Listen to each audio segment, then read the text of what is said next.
بسم اللہ الرحمن الرحیم۔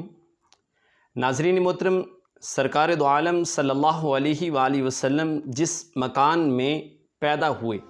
یعنی جہاں پر آپ صلی اللہ علیہ وسلم کی ولادت مبارک ہوئی، وہ مکہ المکرمہ میں ایک مشہور جگہ ہے۔ یہ مکان جو ہے یہ سوق اللیل یعنی جو رات کا بازار تھا وہاں پر موجود تھا۔ اب سوق اللیل اور وہ جو محلہ بنی ہاشم تھا اس سارے کے سارے کو منہدم کر دیا گیا ہے،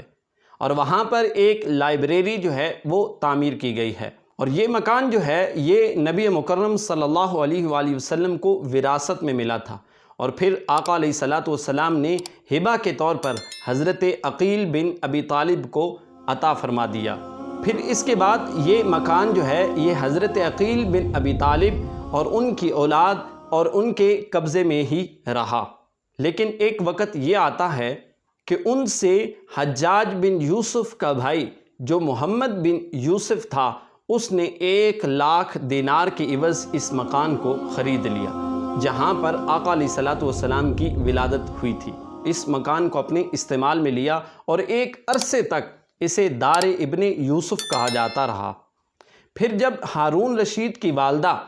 خضران یہ حج کرنے کے لیے مکہ آئی تو انہوں نے آقا علیہ الصلوۃ والسلام کی جو ولادت کی جگہ تھی جو دار ابن یوسف تھا اس کو وہاں سے لیا، یعنی ان کے قبضے سے لیا، اور پھر اس کو وہاں پر مدرسہ بنا دیا، مسجد بنا دی، اور وہاں پر لوگ جو ہے وہ پڑھتے تھے، نماز پڑھتے تھے۔ اور جب ان لوگوں کو یہاں سے نکالا گیا، یعنی جو حجاج بن یوسف کے بھائی نے اس گھر کو خریدا تھا اور اس کے بعد پھر ہارون رشید کی والدہ نے اسے خرید کر اس کو لے کر اس کی جگہ پر مسجد تعمیر کی، مدرسہ تعمیر کیا، اور وہ لوگ جب یہاں سے نکلے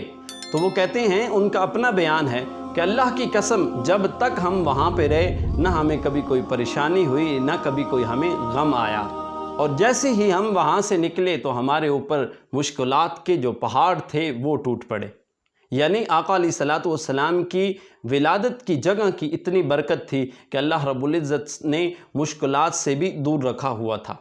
اس گھر میں ایک محراب ہے اور وہاں پر ایک گڑھا تھا کہ جس پر لکڑی کا ایک جنگلہ جو ہے وہ بنا ہوا ہے، اور اس گڑھے کے درمیان ایک سبز پتھر ہے جو کہ چاندی کے ساتھ لپٹا ہوا تھا، اور اس مقام پر ایک بڑا گنبد اور مینار بھی بنایا گیا، اور وہاں پر باقاعدہ مدرس جو ہیں وہ پڑھایا کرتے تھے۔ پھر 1943 کے اندر سعودی حکومت نے اس مدرسے کو، مسجد کو، اور جہاں پر لوگ پڑھا کرتے تھے یعنی آقا علیہ الصلوۃ والسلام کی جو جائے پیدائش تھی اس جگہ کو منہدم کر دیا گیا، اور پھر وہاں پر ایک لائبریری بنا دی گئی۔ اور یہ ایسی جگہ ہے کہ شروع سے لے کر اب تک، یعنی آقا علیہ الصلوۃ والسلام کی جائے پیدائش مولد النبی صلی اللہ علیہ وسلم، یہ تواتر کے ساتھ یعنی اسی طرح مشہور ہے شروع سے لے کے اب تک، اس کے اندر جو دوسری رائے نہیں ہے، اور اہل مکہ کا اس کے اندر کوئی اختلاف بھی نہیں ہے کہ آقا علیہ الصلوۃ والسلام یہاں پیدا نہیں ہوئے تھے، بلکہ سارے کے سارے اس کے اوپر متفق ہیں۔ اہل مکہ کا اختلاف بھی نہیں ہے کہ یہ مولد النبی صلی اللہ علیہ وسلم والی جگہ نہیں ہے، یعنی سارے متفق ہیں کہ یہی وہ جگہ ہے جہاں آقا علیہ الصلوۃ والسلام کی پیدائش ہوئی۔ امام قطب الدین الحنفی المتوفی 988 ہجری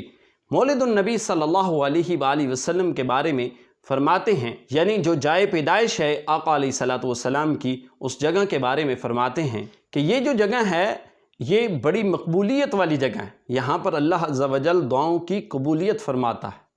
اور اس جگہ کے بارے میں آپ فرماتے ہیں کہ جب 11ویں اور 12ویں کی رات ہوتی تھی، جس رات آقا علیہ الصلوۃ والسلام اس دنیا پر تشریف لائے،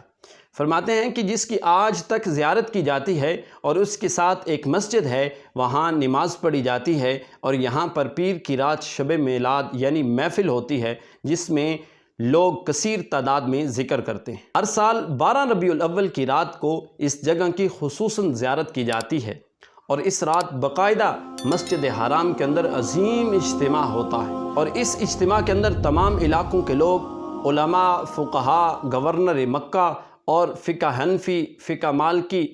شوافع اور احناف کے جو بڑے بڑے عالم، جید عالم ہیں، وہ بھی سارے کے سارے اس کے اندر شرکت کرتے ہیں، اور سارے کے سارے لوگ اپنے احباب کے ساتھ وہاں پر شرکت کرتے ہیں اور ایک کثیر تعداد ہوتی ہے، اور پھر مغرب کی نماز مسجد حرام میں پڑھی جاتی ہے۔ پھر لوگ اپنے ہاتھوں میں شمع لیے ہوئے، جھنڈے اٹھائے ہوئے، پھر مولد النبی صلی اللہ علیہ وسلم یعنی جائے پیدائش جو آقا علیہ الصلوۃ والسلام ہے اس کی طرف رخصت ہوتے ہیں، یعنی سوق اللیل، رات کا جو بازار تھا جہاں پر آقا علیہ الصلوۃ والسلام